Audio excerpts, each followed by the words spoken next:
সম্মানিত দর্শক মণ্ডলী, আমাদের উপর আল্লাহ রাব্বুল আলামিনের পক্ষ থেকে অনেক বড় এক নিয়ামত রয়েছে। সেটি হলো আমরা মুসলিম হতে পেরেছি।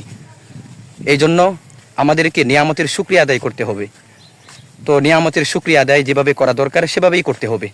আল্লাহ রাব্বুল আলামিন আমাদের উপর যে সমস্ত আদেশ বিধানগুলো দিয়েছেন, যে সমস্ত আদেশ বিধানগুলো আমাদেরকে পালন করার কথা বলেছেন, ওই সমস্ত আদেশ বিধানগুলো যথারীতি সুন্দরভাবে যেভাবে আদেশ বিধানগুলো পালন করার দরকার সেভাবে আদেশ বিধানগুলো আমাদেরকে অবশ্যই পালন করতে হবে। এবং আল্লাহ রাব্বুল আলামিনের পক্ষ থেকে আমাদেরকে যে সমস্ত নিষেধ বিধানগুলো থেকে বিরত থাকার কথা বলেছেন, ওই সমস্ত নিষেধ বিধানগুলো থেকে অবশ্যই আমাদেরকে বিরত থাকতে হবে, বেঁচে থাকতে হবে।